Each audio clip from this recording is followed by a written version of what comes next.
บายดีพี่น้องสวัสดีค่ะพี่น้องจ้ามื้อนี้ก็มาพบพ้อกับช่องสาวตุ๊ก Channel อีกคือเก่าเด้อ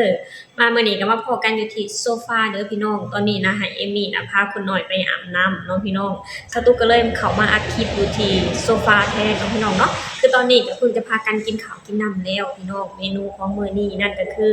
แกงหน่อไม้เนาะพี่น้องเนาะคือเมนูแกงหน่อไม้นี่กินยามใดก็บ่เบื่อพี่น้องอยากกินหยังก็บ่เท่ากับแกงหน่อไม้เนาะพี่น้องเนาะกินแกงหน่อไม้สดน้ำร้อนๆกินกับข้าวเจ้าหรือข้าวสวยร้อนๆเนาะพี่น้องเนาะกินแล้วน่ะก็แซ่บพี่น้องแล้วทางพ่อแม่พี่น้องเด้ตอนนี้ได้หยังกินเนาะพี่น้องได้หยังกินก็ช่วยเม้นมาเว้าจานำสตูกเด้อมาพี่น้องมามื้อนี้ก็สตูกก็มีเรื่องราวดีๆเนาะพี่น้องเรื่องราวดีๆเรื่องราวที่ภูมิใจแล้วก็เรื่องราวที่น่ายินดีของทางครอบครัวศรีวิไลอีกแล้วพี่น้องคือสตูกเองน่ะหาข่าวๆตามปกติพี่น้องแล้วก็ไปเห็นโพสต์ของทางพ่อครูศรีวิไลเพิ่นได้โพสต์ลงเนาะพี่น้องเนาะว่าทางครอบครัวศรีวิไลมีงานอีกแล้วพี่น้องซึ่งงานในครั้งนี้เป็นงานที่ค่อนข้างมีเกียรติอันสูงสุดเลยเนาะพี่น้องเนาะซึ่งงานนี้ก็น่าจะเป็นงานที่เกี่ยวกับพระพันปีหลวงสวรรคตเนาะพี่น้องเนาะซึ่งทางพ่อครูและทางครอบครัวศรีวิไลได้เกียรติอันสูงสุดเนาะพี่น้องเนาะไปร้องเพลงในงานครั้งนี้พี่น้องซึ่งการไปงานครั้งนี้ก็มีทางพ่อครูศรีวิไลแม่พึ่งพี่เคแม่เจี๊ยบแล้วก็น้องธิดาลาวแล้วก็น้องปรารถนาเนาะพี่น้องเนาะแต่ว่าบ่เห็นน้องไอซ์พี่น้องน้องไอซ์น่ะจะติดเรียนหรือเปล่าเนาะพี่น้องเนาะเพราะว่าช่วงนี้บ่ค่อยเห็นน้องไอซ์น่ะ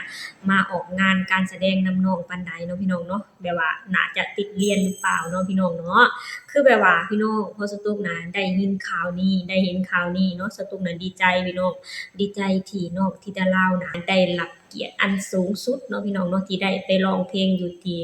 งานพระพันปีหลวงแห่งประเทศไทยเนาะพี่น้องเนาะป้าพี่น้องเดี๋ยวสตุ๊กจะอ่านโพสต์ที่ทางพ่อครูศรีวิไลโพสต์ลงให้พ่อแม่พี่น้องฟังเนาะพี่น้องไปฟังไปนำกันเลยเด้อนี่พี่น้องพ่อครูเพิ่นได้โพสต์ลงเนาะพี่น้องเนาะวันอาทิตย์ที่25มกราคม2569ที่งานมหาพุทธาธิเสนพระสม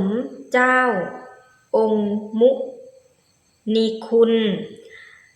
วัดป่าคำจันเพ็ญอำเภอท่าคันโทจังหวัดกาฬสินธุ์เนาะพี่น้องจ้าถ้าหากว่าสตุ๊กอ่านผิดหรือว่าอ่านบ่ถูกสตุ๊กก็ต้องขอโทษขออภัยเด้อเพราะว่าภาษาไทยบางคำสตุ๊กก็อ่านบ่ค่อยออกเนาะพี่น้องเนาะถ้าว่าสตุ๊กอ่านผิดก็ต้องขอโทษขออภัยนำพี่น้องนี่เด้อ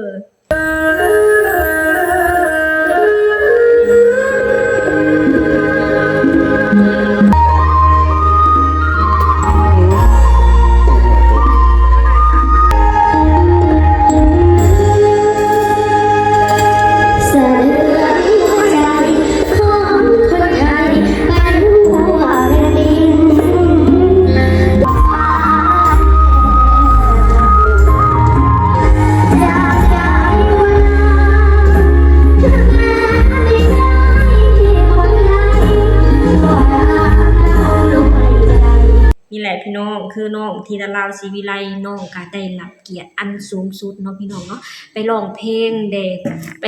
งถวายแด่พระพันปีหลวงเนาะพี่น้องเนาะซึ่งเพลงที่น้องธิดาลาวไปร้องในครั้งนี้ก็คือเพลงจากใจคนลาวเนาะพี่น้องเนาะซึ่งเป็นเพลงที่ทางพ่อครูศรีวิไลน่ะตั้งใจแต่งเพื่ออาลัยอาวรณ์แด่พระพันปีหลวงแห่งประเทศไทยเนาะพี่น้องคือแบบว่าสตุ๊กเองพี่น้องพอได้เห็นข่าวนี้สตุ๊กก็ดีใจแล้วก็ภูมิใจนำตัวน้องธิดาลาวคือเก่านั่นแหละพี่น้องดีใจพี่น้องดีใจที่น้องธิดาลาวนั้นได้รับเกียรติอันสูงสุดเลยเนาะพี่น้องเนาะได้ไปร้องเพลงถวายแด่พระพันปีหลวงเนาะพี่น้องเนาะน้องธิดาลาวน่ะเป็นตัวแทนของคนลาวทุกคนเลยเด้พี่น้องที่ได้ไปร้องเพลงในครั้งนี้เนาะพี่น้องเนาะเพราะว่าทางคนลาวทุกคนและคนลาวทั่วประเทศน่ะพอได้รู้ข่าวว่าทางพอได้รู้ข่าวว่าพระพันปีหลวงสวรรคตนะพี่น้องซึ่งคนลาวหลายคนก็ค่อนข้างเสียใจแล้วก็อาลัยอาวรณ์ในการจากไปของพระองค์เนาะพี่น้องเพราะว่าที่ผ่านมาก็คือทางพระองค์ก็ซึ่งแบบว่ามีเมตตาแล้วก็ มีความรักความแพงต่อคนลาวนี่ก็ค่อนข้างหลายเรื่องราวเนาะพี่น้องเนาะซึ่งคนลาวหลายคนก็สะตุกเสือเลยนะพี่น้องว่าคนลาวหลายคนน่ะจะอาลัยอาวรณ์เนาะพี่น้องอาลัยอาวรณ์แด่พระพันปีหลวงเนาะพี่น้องเนาะแล้วพอมาฮู้ข่าวนี้พี่น้องมาฮู้ข่าวว่าน้องธิดาลาวนั้นได้รับเกียรติไปร้องเพลง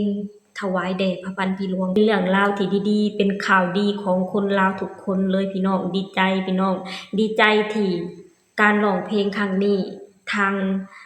เจ้าของงานผู้ที่จัดงานน่ะให้เกียรติครอบครัวศรีวิไลแล้วก็ให้เกียรติน้องธิดาลาวเป็นคนไปร้องเพลงในครั้งนี้เนาะพี่น้องเนาะซึ่งเป็นเกียรติอันสูงสุดอันนี้พี่น้องสตุ๊กเองก็ต้องขอขอบคุณเนาะขอขอบคุณทางผู้ใหญ่ใจดีพี่น้องที่เปิดโอกาสดีๆแบบนี้น่ะให้น้องธิดาลาวศรีวิไลเป็นคนไปร้องเพลงถวายแด่พระพันปีหลวงเนาะพี่น้องเนาะคนลาวทุกคนก็ดีใจพี่น้องที่น้องธิดาลาวนั้นได้รับเกียรติไปร้องเพลงแด่พระพันปีหลวงในครั้งนี้เนาะพี่น้องเนาะไปพี่น้องเดี๋ยวเราไปอ่านคอมเมนต์ของ FC แฟนคลับของน้องธิดาลาวกันเนาะว่าทาง FC แฟนคลับน่ะเม้นหยังมาแหน่ในเมืองฮู้ว่าทางครอบครัวศรีวิไลได้ไปร้องเพลงถวายแด่พระพันปีหลวงในครั้งนี้เนาะพี่น้องเนาะเดี๋ยวเราไปอ่านคอมเมนต์ไปนำกันเด้อสาธุนำเด้อขอให้มีงานตลอดปีตลอดชาติให้ลิงน้อยไม่มีเวลาปีนต้นไม้ไปเลยเนาะพี่น้องขอเป็นอีกหนึ่งกำลังแรงใจให้ครับขอให้ทุกท่านมีแต่ความสุขและผลและความสำเร็จในชีวิตนะคะรอดูคลิปค่ะเป็นกำลังใจให้ธิดาลาวได้บุญได้ผลสาธุนะลูกขอเป็นกำลังแรงใจจ้าขอเป็นกำลังใจให้จ้าเสียดายจังไปไม่ทันจ้าทาง FC แฟนคลับของน้องธิดาลาวก็น่าจะอยู่แถวนั้นเนาะพี่น้องแต่ว่าเสียดายบ่ได้ไปบ่ทันน้องเนาะพี่น้องเนาะสาธุค่ะขอเป็นกำลังใจให้ทีมงานบ้านศรีวิไลทุกคนนะคะเก่งมากจ้าสาธุนำจ้าขอเป็นกำลังใจให้นะครับคนสวยสาธุจ้าน่ารักอีกแล้วลูกสาวล่าคำแพงเอ้ยเป็นกำลังใจให้จ้ารอชมจ้าโดยอันนี้น่าจะเป็นคนลาวเนาะพี่น้องเนาะให้ดังให้ปังดังๆเด้อโอ้คอมเมนต์ค่อนข้างหลายเนาะพี่น้องเนาะมีทั้งคอมเมนต์สติกเกอร์แล้วก็คอมเมนต์คำอวยพรเนาะพี่น้องเนาะส่วนมากน่ะจะมีแต่คอมเมนต์คำอวยพรเนาะพี่น้องอวยพรให้น้องธิดาของเฮาน่ะแบบว่าจงมีงานการแสดงหลายๆเนาะพี่น้องเนาะสตุ๊กเองก็ขออวยพรให้ครอบครัวศรีวิไลแล้วก็น้องธิดาลาวน่ะจงมีงานการแสดงเข้ามาหลายๆเนาะพี่น้องเนาะแบบว่าขอให้ได้รับงานการแสดงการร้องเพลงหลายๆพี่น้องเพื่อฝึกฝนหล่อหลอมให้น้องธิดาลาวน่ะเก่งขึ้นไปกว่านี้เนาะพี่น้องเนาะจากที่เก่งอยู่แล้วก็ขอให้น้องเก่งขึ้นไปกว่านี้เนาะพี่น้องเนาะนี่แหละพี่น้องมามื้อนี้สตุ๊กเองก็พาพ่อแม่พี่น้องมาเบิ่งทางน้องธิดาลาวน่ะ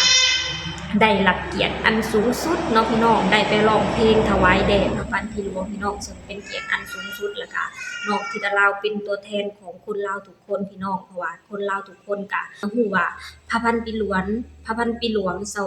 เสด็จสวรรคตถึงคนลาวทุกคนก็ค่อนข้างอาลัยอาวรณ์แด่พระพันปีหลวงเนาะพี่น้องเนาะแล้วพอมาฮู้ข่าวว่าน้องธิดาลาวนั้นได้รับเกียรติไปร้องเพลงในครั้งนี้คนลาวทุกคนและสตุ๊กนะดีใจแล้วก็ภูมิใจในตัวน้องธิดาลาวศรีวิไลเนาะพี่น้องเนาะก่อนอื่นหมดก็ต้องขอขอบคุณทางผู้ใหญ่ใจดีพี่น้องที่มอบโอกาสหยิบยื่นโอกาสดีๆนี้มาให้น้องธิดาลาวเนาะพี่น้องเนาะโอเคพี่น้องสำหรับคลิปนี้สตุ๊กเองก็จะขอจบลงเท่านี้ก่อนเด้อฝากให้พี่น้องช่วยกดไลค์กดแชร์กดติดตามให้ช่องสาวตุ๊ก Channel หน่อยเด้อ